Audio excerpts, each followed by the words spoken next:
السلام عليكم ورحمة الله وبركاته. ازيكم يا بنات؟ عاملين ايه؟ يا رب تكونوا بخير. لو اول مرة تشوفيني، انا شيماء ودي قناتي، اتمنى تشتركي فيها. وفي فيديو النهاردة انا عامله لك ميزانية اسبوعية، بما اننا في اول الشهر وداخل علينا كمان في قلب الشهر ده رمضان. فاحنا عايزين حاجة كده تكون اقتصادية وتمشي الدنيا وما نصرفش برضو فيها مبالغ كبيرة، علشان نعرف نوفر اي حاجة لاول رمضان.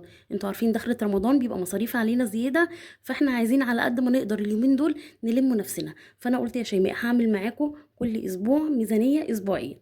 تكلفتها كام الاسبوع ده؟ تكلفتها هتكون واقفه عليا اقل من 600 جنيه. ميزانيه اسبوعيه باقل من 600 جنيه، بالظبط 580 جنيه.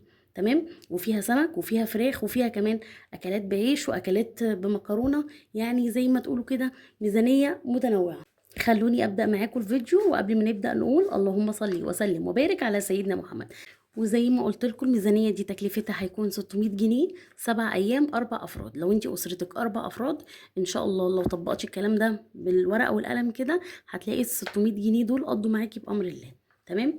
اول حاجه انا هجيب 2 كيلو بطاطس. في بطاطس في السوق دلوقتي ب10، وفي بطاطس كمان ب12 ونص، فانا حاسباها بصراحه على ام 10. انتي مش عيب يعني انك تلفي كده في السوق برضو شويه وتشوفي الاسعار، وحاولي تشتري الحاجه اللي يكون سعرها متهاوت شويه. ما فرقتش كتير ام 10 عن ام 12 ونص.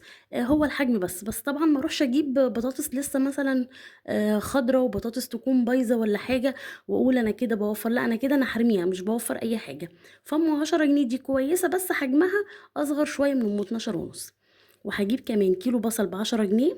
وعايزه اقول لكم ان كان في النهارده والله كمان بصل ابيض في السوق شفته ب6 ونص وب8 جنيه. بس كان مزرع شويه والناس برضو كانت واقفه وبتشتري عادي، مفيش اي مشكله. فانتي لو حبيتي وجع على هواكي انك تجيبي حاجات بقى اقل من كده، لا هتقفي وهتدوري وهتجيبي. وهجيب كمان ب20 جنيه قلقاس والخضره بتاعتها. والقلقاس اليومين دول الكيلو عامل 20 جنيه. فانا هجيب قلقاسية وسط كده تكون حوالي كيلو الا ربع ب15 جنيه. وهجيب كمان ب5 جنيه السلق والكزبرة بتاعتها. وهجيب كمان ب10 جنيه طماطم مستوية. يعني تقريبا ممكن نقوله ايه، في رينج كيلو طماطم مستوية، عشان لما احب اعمل مكرونة او احب اعمل طبخة ولا حاجة بالصلصة تكون عندي الصلصة بتاعت الطماطم. ولو انتي بقى مخزنة طماطم في الفريزر من ايام ما كانت الطماطم رخيصة وكنا بنجيب الكيلو ب5 والكيلو ب6 ونصلصوهم كمان، ده انتي كده وفرتي على نفسك ال10 جنيه دي. وهجيب لي كمان كيلو طماطم جامده ب12 جنيه دي للتلاجة. حبيت اعمل سلطه، حبيت اعمل اي حاجه يكون عندي برضو طماطم صحيحه. ومعايا كمان ب10 جنيه بتنجان كوبي. انا مش لازم التزم بكيلو بنص كيلو كيلو الا ربع، لا، انا اجيب مثلا واحده وحدتين وسط كده واقول للراجل انا عايزه ب10 جنيه بتنجان. تمام. وهجيب كمان ب10 جنيه خضره سلطه مشكله، بقدونس على كزبره على جرجير. وهجيب كمان ب15 جنيه خيار.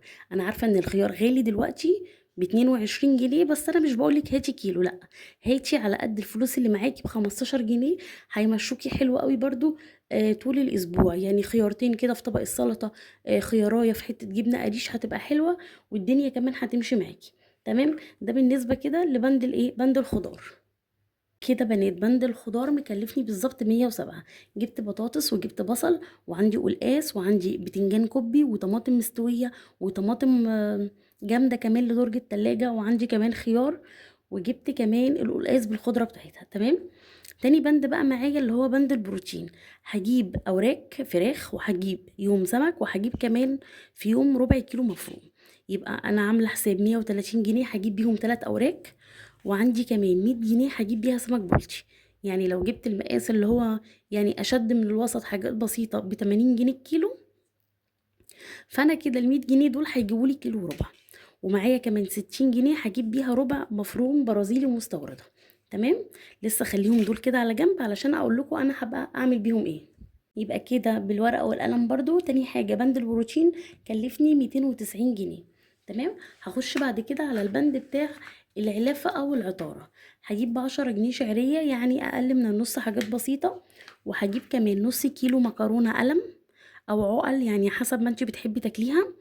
وهجيب كمان نص كيلو مكرونه مشكل اسباجيتي على العقل الصغيره المعوجه دي بتاعت الكشري.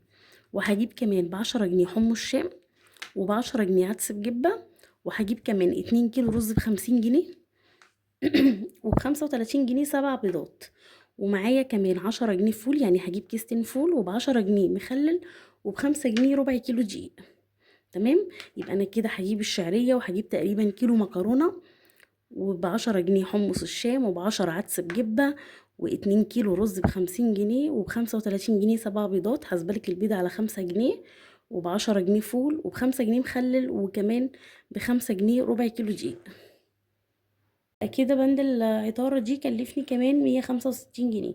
خليكي فاكرة ان انا معايا 107 خضار، و250 جنيه الفراخ والسمك والمفروم، و165 كمان الرز والمكرونات والحاجات بتاعت العلافة. نيجي بقى نشوفوا انا ال600 جنيه دي هوظفها ازاي، واقدر ان انا اعمل بيها 7 اكلات طول الاسبوع ازاي. يعني انا ممكن انزل اشتري الحاجات دي كلها ومعرفش ان انا اطلع منها اكلات وتمشيني مدة 7 ايام. تمام. اول يوم يا بنات هعمل صينيه بطاطس وجنبيها رز بالشعريه، وكمان سلطه وشويه مخلل. تمام. البطاطس اللي في الفرن دي بتبقى جميله وخفيفه كده، والناس كلها بتحبها كمان. تاني يوم يا بنات هعمل كرنبيط مقلي، وهعمل كمان بطاطس حلقات كده اسلقها، وابدا ان انا احطها في خلطه الكرنبيط واقليها كمان، بتبقى حلوه قوي. بس بصوا انا هنا نسيت احط في الميزانيه بتاعت الخضار دي الكرنبيط، انا لسه اخده بالي منها دلوقتي. فهحط هنا 20 جنيه كرنبيط. تمام. وهزود هنا 20 جنيه، هتبقى 127 جنيه. ده البند بتاع الخضار. وما تقلقوش في الاجمالي برضو هتكون 580، لاني كنت كاتباها في ورقه بره وما كتبتهاش يعني في الكراسه هنا قبل ما اصور معاكم. فكده اول يوم زي ما قلت لكم معايا صينيه بطاطس، وتاني يوم معايا كرنبيط وحلقات البطاطس المسلوقه، وهحمرها بالخلطه بتاعت الكرنبيط وهتتاكل بعيش. تالت يوم بقى هعمل فراخ وقلقاس ورز وشويه سلطه. انا كده معايا الفراخ ال3 اوراق دول، وكنت جايبه القلقاس كيلو الا ربع، وحاطه كمان حساب الخضره بتاعته مع القلقاس. وعندي الرز جايبه 2 كيلو رز، وعامله حساب كمان الشعريه. اليوم الرابع هعمل صينيه عجه، وهعمل جنبيها كمان فول بطماطم. صينيه عجه محترمه كده، صينيه محترمه. هاخد 5 بيضات مع شويه دقيق، وكمان طماطمتين وبصلتين كبار كده، وشويه خضره من اللي احنا جايبينها من بتاعه السلطه دي، واعمل صينيه عجه كويسه وجنبيها فول بطماطم. هتبقى اكله حلوه برضو وحرشه. واعمل حسابي برضو في الخضره بتاعه السلطه دي اكون جايبه فيها جرجير، بتبقى الاكله دي حلوه بصراحه. اليوم الخامس هعمل السمك والرز والبتنجان الكوبي اللي انا جايباه، هشويه واعمله كمان بابا غنوج. اليوم السادس هعمل كشري مصري، وهجيب رغيفين بلدي 3 كده وحمصهم ويتاكل زي مقرمشات كده جنب الكشري، بيبقى حلو برضو. واليوم السابع والاخير هعمل مكرونه وعلى وشها مفروم متعصق كده بصوص احمر، بتبقى حلوه قوي. والولاد بصراحه كلها بتحبها، وبتتقدم في المطاعم بمبلغ وقدره، يعني اسمها مكرونه بولينيز. فانت هتعملها لهم في البيت، وجنبيهم شويه مخلل كده وشويه بطاطس محمره، هتبقى حلوه وتغيير برضو، والولاد هتتبسط منها. يبقى انا كده اول اسبوع في الشهر عملت لك لي ميزانيه للغدا 600 جنيه. زي ما قلت لكم ميزانيه متوسطه معقوله، ولا هي عاليه قوي ولا هي قليله قوي.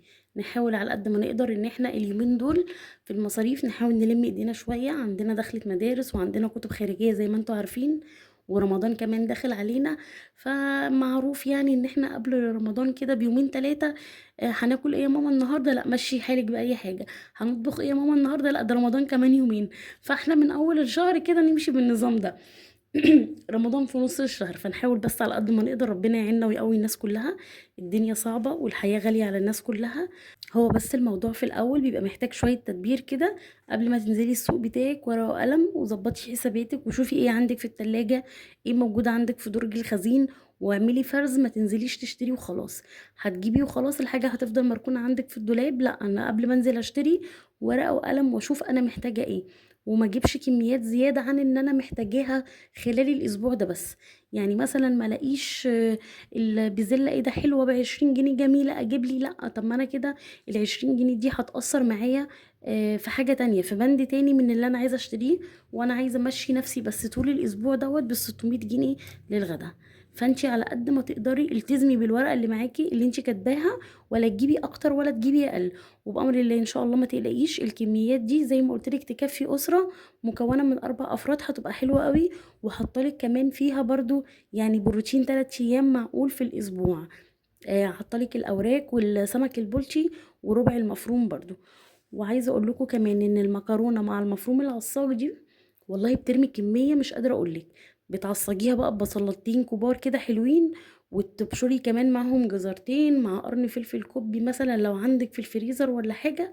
بتبصي تلاقي العصاج ده كميته بقت ما شاء الله كبيره، وتحط لها كمان طماطمتين كده تبشريهم، ونص كوباية مية وتسيبيها بقى تغلي وتستوي على مهلها. الطماطم بتتسبك وتحسي اللحمة كده المفرومة حجمها آه، نفشت كده وكترت من الصلصة ومن التسبيكة بتاعت الطماطم. جربي المكرونة اللي بالمفروم دي العصاج، عايزة اقولك ان ممكن ما تستخدميش كمان الربع كيلو كله والله، لانه بيعمل حلة محترمة كويسة يعني.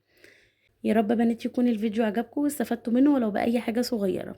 ولو وصلتي معايا لغاية هنا ما تنسيش تدعميني باللايك والكومنت بتاعك، واكتبي لي في الكومنتات انت ميزانيتك كام، وانا ان شاء الله هقدر اعمل لك ميزانية 7 ايام تكفي وتكون كمان متنوعة. والسلام عليكم ورحمة الله وبركاته، مع السلامة.